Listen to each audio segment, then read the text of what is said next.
할렐루야. 주님 안에 평안하십니까? 11월 18일 수요일 새벽입니다. 다같이 찬송가 383장 눈을 들어 산을 보니 함께 부르시고 주님 말씀 받겠습니다.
아멘.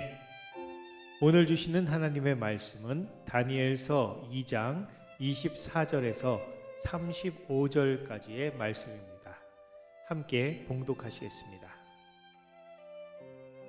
이에 다니엘은 왕이 바벨론 지혜자들을 죽이라 명령한 아리옥에게로 가서 그에게 이같이 이르되 바벨론 지혜자들을 죽이지 말고 나를 왕의 앞으로 인도하라.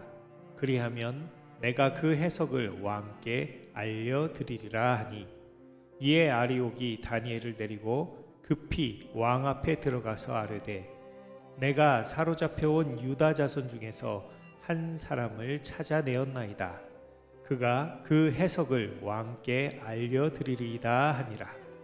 왕이 대답하여 벨드사살이라 이름한 다니엘에게 이르되 내가 꾼 꿈과 그 해석을 네가 능히 내게 알게 하겠느냐 하니, 다니엘이 왕 앞에 대답하여 이르되 왕이 물으신 바 은밀한 것은 지혜자나 술객이나 박수나 점쟁이가 능히 왕께 보일 수 없으되 오직 은밀한 것을 나타내실 이는 하늘에 계신 하나님이시라.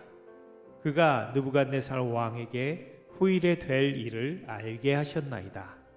왕의 꿈 곧 왕이 침상에서 머릿속으로 받은 환상은 이러하니이다. 왕이여, 왕이 침상에서 장래일을 생각하실 때에 은밀한 것을 나타내시는 이가 장래일을 왕에게 알게 하셨사오며, 내게 이 은밀한 것을 나타내심은 내 지혜가 모든 사람보다 낮기 때문이 아니라 오직 그 해석을 왕에게 알려서 왕이 마음으로 생각하던 것을 왕에게 알려주려 하심이니이다. 왕이여, 왕이 한 큰 신상을 보셨나이다.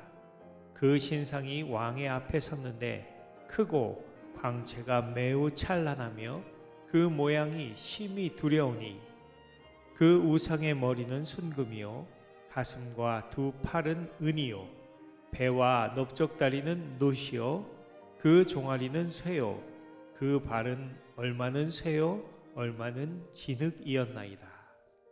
또 왕이 보신즉 손대지 아니한 돌이 나와서 신상의 쇠와 진흙의 발을 쳐서 부서뜨리매, 그때에 쇠와 진흙과 놋과 은과 금이 다 부서져 여름 타작마당에 겨같이 되어 바람에 불려 간 곳이 없었고 우상을 친 돌은 태산을 이루어 온 세계에 가득하였나이다.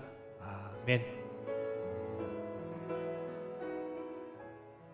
오늘 본문은 어제에 이어 느부갓네살 왕이 꾼 꿈에 대한 이야기입니다. 바벨론의 그 누구도 왕이 꾼 꿈을 해석하기는커녕 꿈의 내용조차 알지 못하는 상황에서 느부갓네살 왕은 자신이 꾼 꿈의 내용과 해석을 고하지 못하면 바벨론의 모든 지혜자들을 죽이겠다고 위협합니다. 다니엘과 세 친구도 목숨이 위태로워진 상황에서 다니엘이 결단을 하고 친구들과 함께 기도하며 간구할 때 마침내 하나님께서 밤에 다니엘에게 은밀한 것을 환상으로 보여주시므로 다니엘은 아리옥을 통해 왕이 꾼 꿈과 그 꿈에 대한 해석을 가지고 느부갓네살 왕 앞에 서게 됩니다. 27절과 28절 말씀입니다. 다니엘이 왕 앞에 대답하여 이르되 왕이 물으신 바 은밀한 것은 지혜자나 술객이나 박수나 점쟁이가 능히 왕께 보일 수 없으되 오직 은밀한 것을 나타내실 이는 하늘에 계신 하나님이시라. 그가 느부갓네살 왕에게 후일에 될 일을 알게 하셨나이다. 그는 겸손하지만 분명한 태도로 은밀한 것을 나타내시는 하나님을 이야기하며 하나님께서 꿈을 통하여 느부갓네살에게 장래일을 알게 하셨다고 합니다. 꿈의 내용은 31절부터 35절에 나와 있습니다. 크고 광채가 매우 찬란하며 모양이 심히 두려운 신상을 느부갓네살이 환상으로 보았는데 그 머리는 순금이요 가슴과 두 팔은 은, 배와 넓적다리는 놋, 종아리는 쇠, 발은 쇠와 진흙으로 되어 있었습니다. 그리고 손대지 아니한 돌이 나와서 신상의 쇠와 진흙으로 된 발을 쳐서 부서뜨림에 신상은 모두 부서져 여름 타작마당에 겨같이 되고 바람에 불려 간 곳이 없게 되며 우상을 친 돌이 태산을 이루어 온 세계에 가득하게 되는 것이었습니다.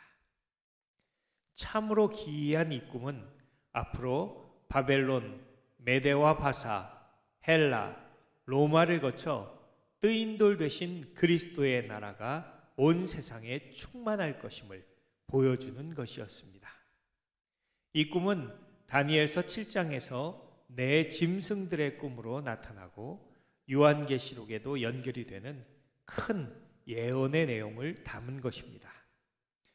이 꿈의 내용에 대한 해석은 내용이 방대하기 때문에 추후로 미루기로 하고 오늘은 다니엘서 2장에서 가장 많이 반복된 두 단어 드러내다, reveal과 은밀한 것, mysteries 혹은 deep and hidden things에 대해서 묵상해 보고자 합니다. 첫 번째로 하나님은 거룩하신 분이고 또한 숨어 계신 분이십니다. 히브리어로 사타르라는 말은 숨기다, 감추다라는 뜻인데 이사야 45장 15절은 이렇게 말하고 있습니다. 구원자 이스라엘의 하나님이여 진실로 주는 스스로 숨어 계시는 하나님이시니이다. 또 예레미야애가 3장 44절에는 주께서 구름으로 스스로 가리우사 기도로 상달치 못하게 하시고 라고 기록하고 있습니다. 이렇게 하나님은 숨어 계시는 분이시며 또 주께 피하는 자들을 주님의 날개 그늘 아래 감추시고 보호하시는 분이라고 시편 17편 7절에서 9절 말씀은 기록하고 있습니다. 제가 읽습니다. 주께 피하는 자를 그 일어나 치는 자에게서 오른손으로 구원하시는 주여, 주의 기이한 인자를 나타내소서.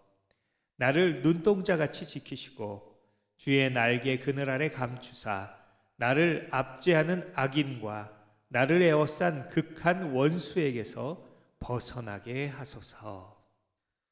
하나님은 이렇게 스스로 숨어 계시고 가리우시는 분이기 때문에 많은 사람들이 하나님이 계신지도 모르고 그분을 알 수가 없습니다. 또 하나님이 그가 사랑하는 자들을 숨기시고 감추실 때 그의 보호 아래 있는 우리들을 원수는 찾아내지도 못할 것입니다. 선지자 스바냐라는 이름의 뜻은 하나님은 숨어 계시다 혹은 하나님께서 숨기시다라는 뜻과 하나님께 보호받는 자라는 뜻을 가지고 있습니다.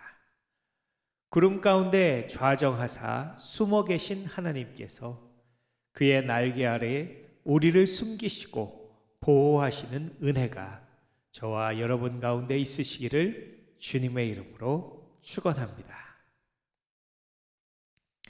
두 번째로 하나님은 은밀한 것들을 드러내시는 분이십니다.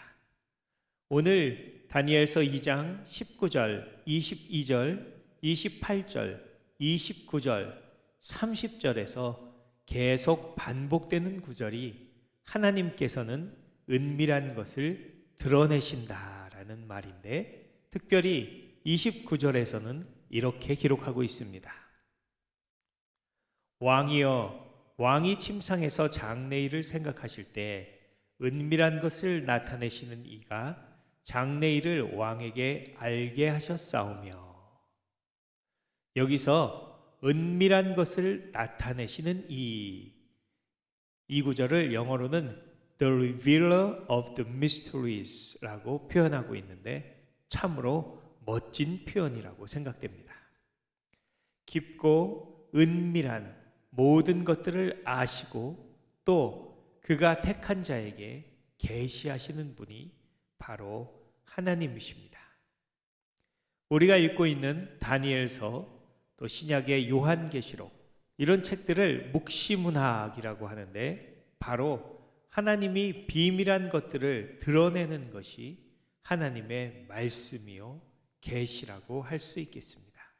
우리는 세상이 알 수 없는 놀라운 하나님의 비밀을 맡은 자들이요 또한 가장 놀라운 신비인 예수 그리스도의 복음을 드러내야 할 사람들입니다.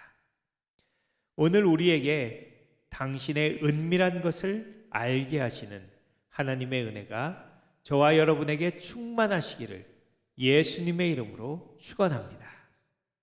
에베소서 1장 17절에서 19절 말씀에 바울은 이렇게 기록하고 있습니다. 우리 주 예수 그리스도의 하나님 영광의 아버지께서 지혜와 계시의 영을 너희에게 주사 하나님을 알게 하시고 너희 마음의 눈을 밝히사 그의 부르심의 소망이 무엇이며 성도 안에서 그 기업의 영광의 풍성함이 무엇이며 그의 힘의 위력으로 역사하심을 따라 믿는 우리에게 베푸신 능력의 지극히 크심이 어떠한 것을 너희로 알게 하시기를 구하노라. 아멘. 오늘도 은밀하신 하나님께서 우리를 그의 날개 아래 숨기시고 잠잠히 말씀하시며 그의 은밀하고 크신 뜻을 우리로 알게 하사 세상에 빛으로 살게 하시는 주님의 은혜가 나성한인교회 모든 성도님들의 삶 가운데 충만하시기를 예수 그리스도의 이름으로 축원합니다. 기도하시겠습니다. 아버지, 당신의 날개 아래 우리를 품으시고 주의 기이한 비밀을 알게 하사 당신의 신비에 참여하게 하시니 감사합니다. 놀라운 구원의 복음을 맡은 우리들로 충성된 증인이 되어 그리스도의 빛을 발하는 모든 나성 한인교회 성도님들 되게 하여 주시옵소서. 예수 그리스도의 이름으로 기도드렸사옵나이다. 아멘.